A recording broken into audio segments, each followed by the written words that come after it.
اللهم بارك لنا في رجب وشعبان وبلغنا رمضان وحصل مقاصدنا اللهم بارك. Niat di bulan suci Ramadan, niat puasanya nawai, dilafazkan itu sunnah, tapi yang menjadi rukun itu adalah meskipun kagak diucapin, yang penting hatinya ini tempatnya bani niat gitu. Syukur-syukur dilafazin juga, diniatin gitu. Nah, terkait masalah niat untuk ibadah yang lain, biasanya niat itu langsung berbarengan dengan ibadahnya langsung. Kita mau sholat, niat usul, mau wudhu, niat nawai. Berbeda dengan puasa. Ya?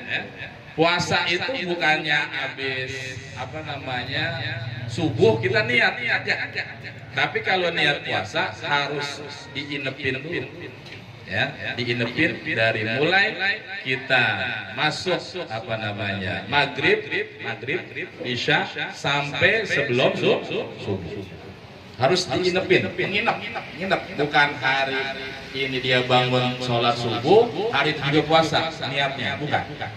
Ya, kalau sholat usolli sambil gerakin tangan kita takbiratul ihram, langsung seketika terlaksana sholat. Tapi kalau puasa apa? Diinepin dulu.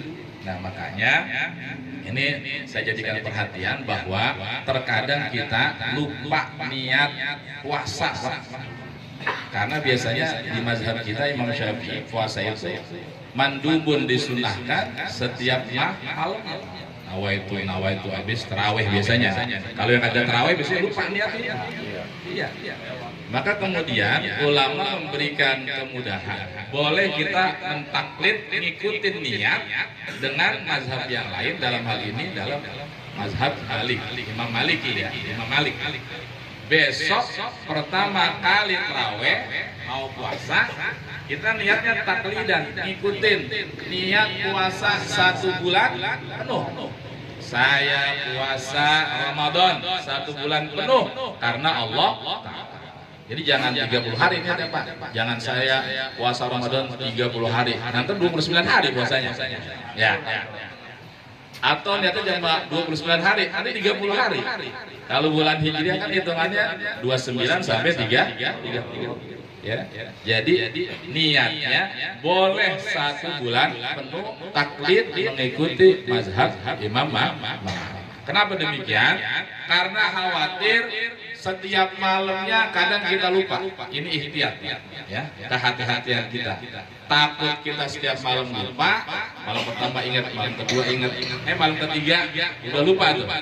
Nah, pas lupa itu kita udah ditambal sebelumnya pada awal pertama kali malam puasa. Tapi harus di malam pertama puasa. Jangan pas sudah seminggu baru niat, saya niat 1 bulan penuh lah, kurang. Ya. Nah, ini masalahnya. Yang kedua, di sini dibahas adalah membasuh zahirnya wajah kita. Jami'ihi, seluruhnya, walau bi fi'li ghairihi bila iznihi. Meskipun kita dituangin wajah kita tanpa izin orang, tanpa izin kitanya, boleh kita diwuduin sama orang. Boleh diwuduin. Ya. Au bisukutihi fi nahwi nahrin, atau sebab dia jatuh di sungai, kemudian niat sambil wudu. Itu sah kata Imam Nawawi Al-Bantan. Tapi kan langka begitu Pak. Ya. In kana dzakiran li niyyati fihima, kalau dia niatkan untuk berwudu. Wa kharaja bil ghusli huna, dan mengecualikan dalam membasuh di sini, wa fi sa'iri ma yajibu ghusluhu masul ma'i bila jiryan, dan mengecualikan beda mengusap dengan membasuh. Kalau mengusap airnya kagak ngalir. Ya, contohnya pas ngusap rambut itu nggak usah diguyur-guyur, Pak, nggak usah. Ngusap doang udah sah. Ya. Tapi kalau membasuh harus mengalir air. Maka di sini kata Imam Nawawi, masul ma'i bila jiryanin fala yakfi ittifaq. Maka kagak cukup atau kagak sah secara mufakat ulama karena airnya kagak ngalir. Ya, jadi jangan kayak pakai bedak ini Pak Udu. Gini. Airnya dicolek-colek begini, kagak sah, itu namanya musab, bukan membasuh. Kalau membasuh, airnya harus ada dituangin ke seluruh wajah kita. Bi khilafi ghamsil udwi fil ma'i. Berbeda dengan apa? Nyilem. Apa sih? Memasukkan bagian anggota tubuh kita di dalam air. Itu masih namanya membasuh. Ya, kita nyilem tuh. Muka kita silemin. Niat wudu. Boleh masih sah. Asalkan setelah itu apa? Diratain sesuai batasan bawah wajah. Fa innahu yusamma ghuslan. Maka yang demikian itulah dinamakan membasuh, bukan apa? Bukan mengusap. Jadi cirinya membasuh itu airnya harus ngalir, dialirkan ada, nggak boleh diusapin. Kecuali mungkin di wajah kita ada luka yang kagak bisa boleh kena air. Maka cuma cuma diusap doang boleh, sementara yang lainnya dialirin, yang sebelah kanan kita diusap perbannya doang boleh.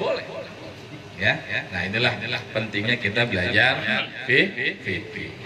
Kata ulama di kitab Ta'limul Muta'allim, kalau kita belajar itu ada syair, tafaqqah fa innal fiqha afdalu qaidin ilal birri wat taqwa wa a'dalu qasid.